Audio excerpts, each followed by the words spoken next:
What's up, YouTube? Just here at the wood yard in the back, actually, because I want to give you a better glimpse of what's going on over here. I think I'm going to have to start a little bit at the back to split some wood. It's too much up at the front, and I want to move some of that wood back to here.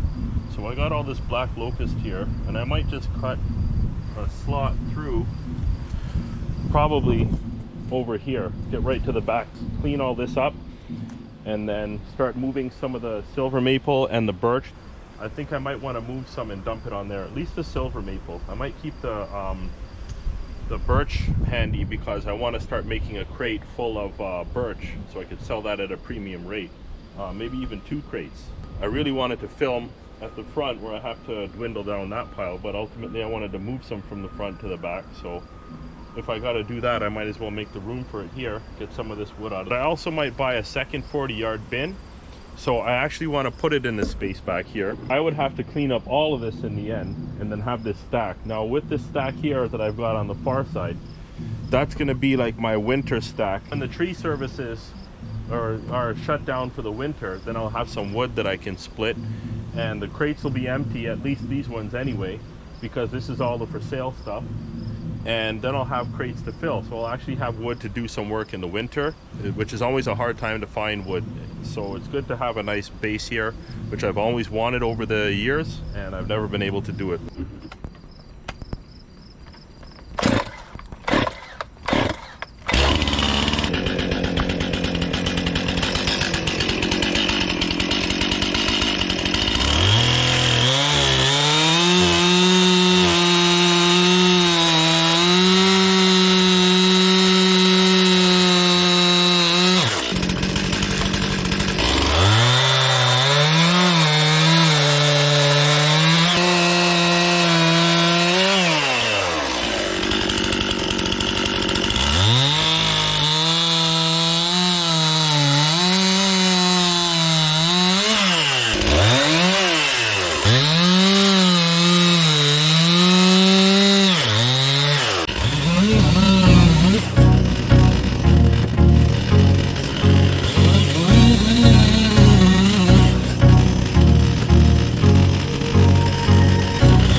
So I want to get back into the pile over here, clean up the sawdust, and start moving some of this stuff in.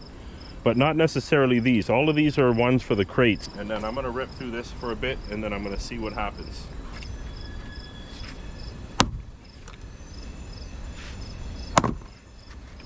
The train's coming in the back of the wood yard. I can hear the steel squeaking.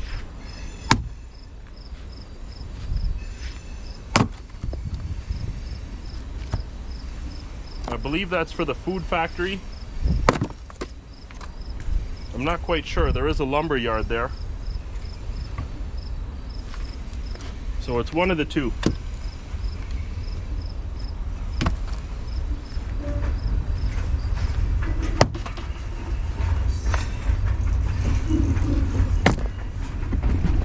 There it is.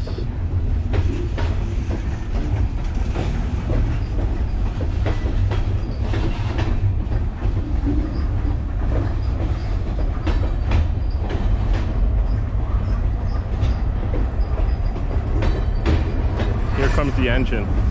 They only move a few cars overnight, they go back and then they come back over.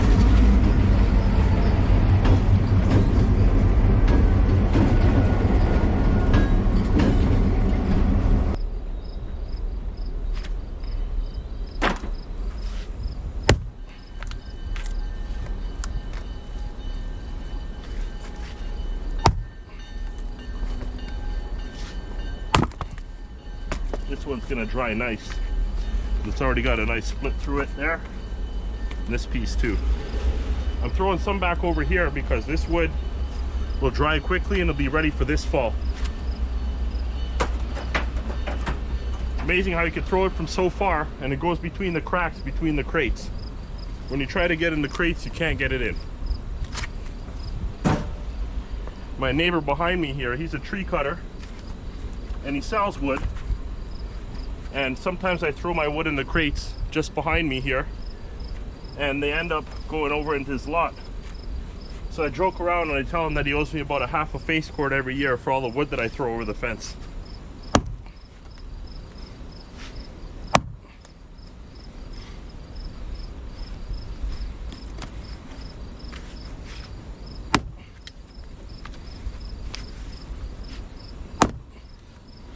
I love splitting wood this way, but of course you can't do every piece with it, with the axe. And you're gonna end up wearing out your joints, because that's what I did. Okay, I just finished off this tote over here, so I'm gonna get another one and load it on top.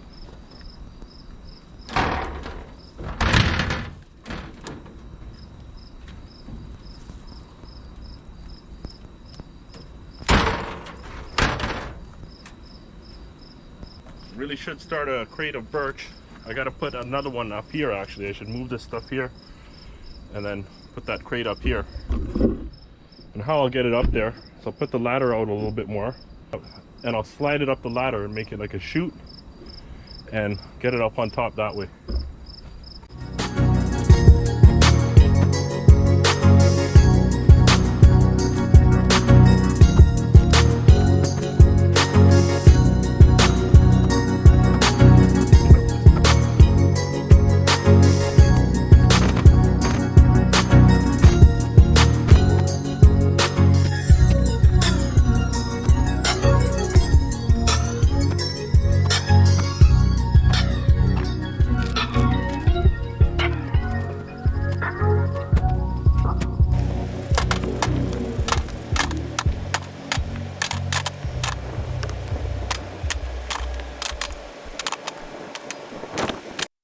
I just noticed this crate is out of line. Wouldn't make a difference overall, but just in case it does, peace of mind. I'm get the pry bar out and trying to pry it up into place. And let's see if I can move it. Now this is full. I've never done this with a full crate. Let's try it. Well, look at that. We can move it pretty good. Okay, that's pretty good. That was pretty easy actually. Let me just take a look at the back side. Okay, that side's in. It's just the front corner's out. Let's look at this side. Yeah, that's in nice. Maybe it just needs to drive over a little bit. No, that's okay. I could maybe just bring it forward. Let's go like this. There, that's better.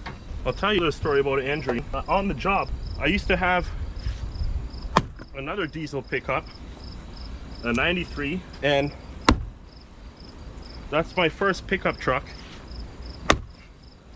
that I bought for doing scrap metal recycling. So I was driving around the neighborhoods, and at that time my shift linkage would pop out. It's almost like a little shoulder joint kind of setup, where it's a ball that goes in a socket. So I'm driving around, the shift linkage popped out a couple times, so then it did it again. So it's on an angle, so I used some of the scrap in the truck as a wheel chock, and I put it under the wheel. So I climbed under the truck, and I went and I moved the shift linkage from park into drive. The truck jumps the chalk and starts rolling down the hill. Meanwhile, my legs are under the rear wheel. So now I have, that truck weighs about 6,000 pounds maybe. And it's got 1,000 pounds of metal in the back. So the thing pinned my leg so I couldn't get out. And it's just rolling and it's kind of dragging me, and then finally the truck went right over my legs. I was like this, I guess. Say the front wheel's here, the rear wheel's here. I'm under it like this. Or no, sorry, I was under it like this so I could reach under. So my legs were sticking out and it rolled right over my legs. Now, usually when that happens, you know, that's it. You're down for the count. It's over, right? I mean, not to say you're dead, but you're not going to be in good shape. You ain't getting up anytime soon. But I don't know, I guess something kicked in and said, the truck's still rolling, you gotta go get it.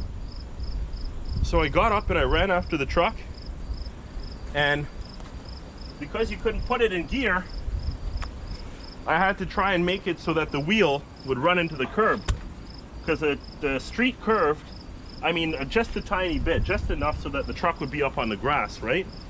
And then it would be rolling into, I think there was a rock there, somebody's garden and stuff, a little patch in the lawn, and then their house. So I didn't want it to roll in the house. It wasn't a steep grade or anything, but you know, you didn't want it to be worse than it already was. So I had to try and use the brakes and use the wheel to pin the truck up against the curb. And then after I stopped it, I was limping for a bit. Well, not for a bit, for a few days, but yeah, I was walking with a limp. That was about it. And I still have a little bit of damage. I feel it every once in a while, but it's not bad. I'm not limping or anything like that. I mean, you guys see how I work. I'm still in good shape here, despite that. But anyways, that's my story about that little truck. So anyways, guys, thanks for watching. Like, subscribe, share, comment, and all that good stuff. And I'll see you next time.